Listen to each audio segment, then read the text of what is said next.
안녕하세요. 이재리입니다. 이번 시간에는 아이콘이나 내비게이션 작업할 때 가장 많이 사용되는 것이 펜 툴보다는 도형 툴로 작업하는 것이 좀 편리한데요. 이런 도형 툴에 대한 설명을 드리도록 하겠습니다. 이 도형 툴에는 도구 툴을 한번 눌러보시기 바랍니다. 눌러보시면 이와 같이 그 사각형과 원, 둥근 사각형, 선 도형 툴과 포토샵에서 제공하는 제일 마지막에 있는 커스텀 쉐이프 툴이라고 해서 사용자 정의 도형 툴이 있습니다. 그래서 이 여기에서는 어떤 또 차이점들이 있는지를 한번 살펴볼 거고요. 그 다음에 사용자 정의 도형 툴에서 선택할 수 있는 다양한 도형들에 대해서 설명을 좀 드려보도록 하겠습니다. 자, 그럼 먼저 저랑 같이 새 창을 하나 열어주시기 바랍니다. 파일에서 뉴 창을 클릭을 하시고요. 사이즈는 여러분들이 원하시는 사이즈로 정하시면 되겠습니다. 저는 500픽셀에 500픽셀 백그라운드 컨텐츠는 화이트 값으로 가도록 하겠습니다. 자, 새로운 창이 하나 열렸고요. 이 작업 내에서 먼저 사각형 툴을 눌러서 작업을 한번 해보도록 하겠습니다. 자, 그런데 우리가 지난번에 배우셨던 펜 툴 작업과 마찬가지로 도형 툴을 여러분들이 작업을 하실 때는 반드시 도형 툴을 선택하신 이후에 상단에 있는 이 옵션 바의 선택사항을 꼭 체크를 하셔야 합니다. 즉 다시 말하면 도형을 그리고자 한다면 앞에 있는 도형 레이어의 아이콘을 누르셔야 하고요. 패스선을 여러분들이 생성하고 싶으시면 패스 버튼을 누르셔야 하고, 그 다음에 이미지로 만들 것이면 필 픽셀이라는 이런 그 아이콘을 눌러 주셔야 합니다. 지금 저 같은 경우에는 패스선이 선택이 되어 있는데요. 이것을 도형으로 바꿔서 작업을 하도록 하겠습니다.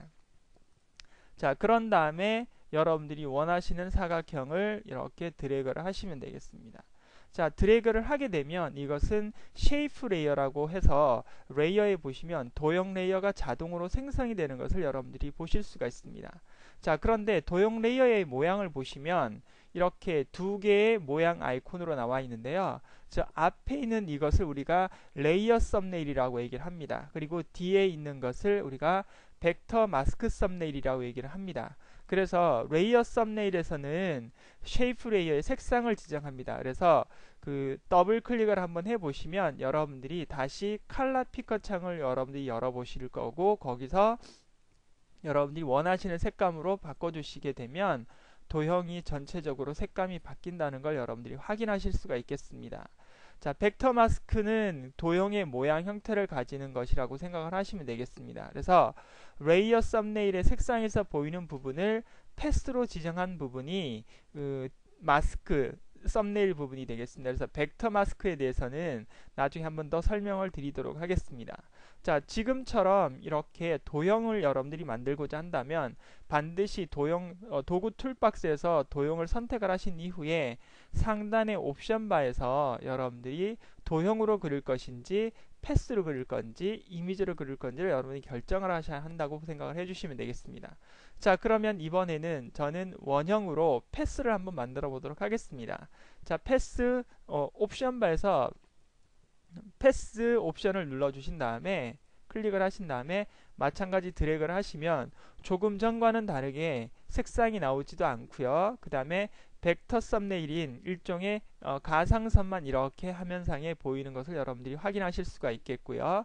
마찬가지 레이어에서는 어떠한 레이어도 생성이 되지 않고 있습니다. 단 패스라는 탭 메뉴를 누르시게 되면 여기에 워크 패스라고 해서 이렇게 모양이 나오게 되어 있습니다.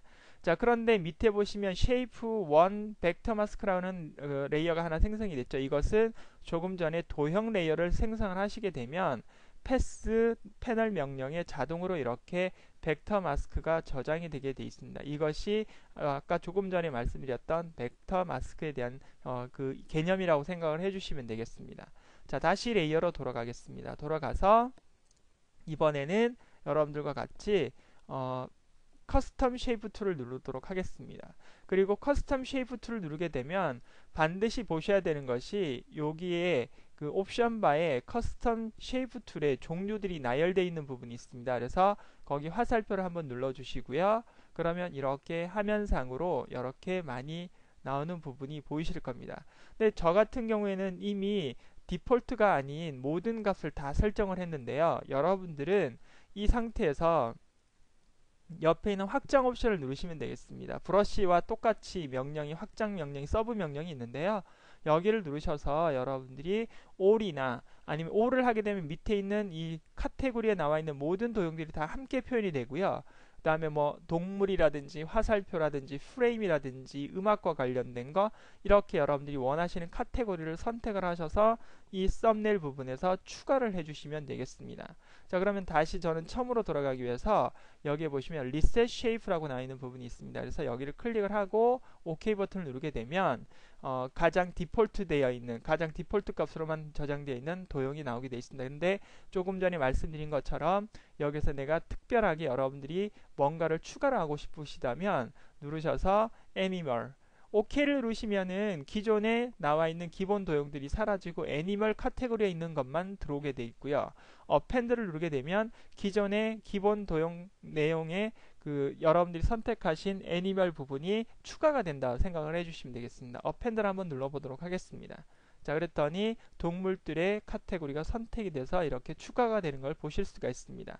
자, 다시 한번 해보겠습니다. 이번에는 화살표를 눌러서 이번엔 OK 버튼을 눌러보도록 하겠습니다.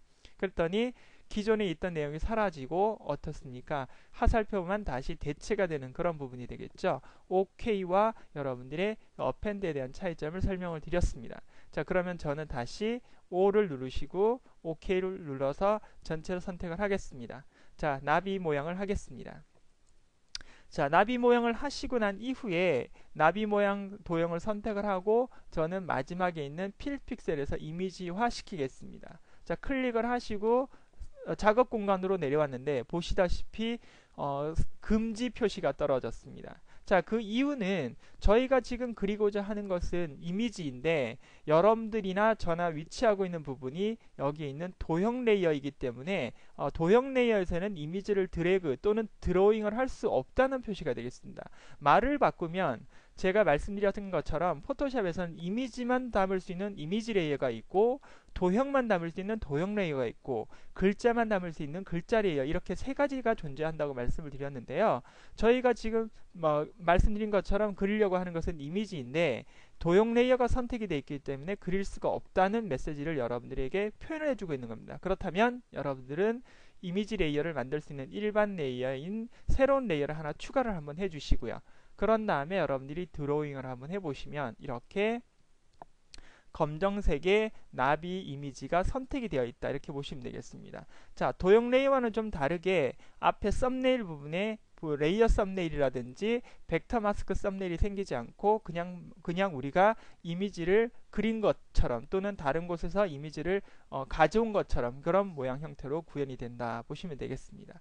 그래서 도형 레이어 자체에서는 이와 같이 도형 레이어로 만들 것인지 아니면은 패스로 만들 건지 또는 이미지로 만들 건지 이렇게 세 가지의 옵션을 여러분이 선택하셔서 적당하게 구현을 해주시면 되겠습니다. 자, 이것이 여러분들에게 설명드릴 도형 레이어에 대한 설명, 즉 도형 툴에 대한 설명이었다고 생각을 해주시면 되겠습니다. 자, 그러면 이번 시간은 이렇게 마무리를 하도록 할 거고요. 다음 시간에 도형 레이어의 활용 방안이라든지 패스에 관련된 명령을 좀 더 설명을 드리도록 하겠습니다. 자, 수고하셨습니다.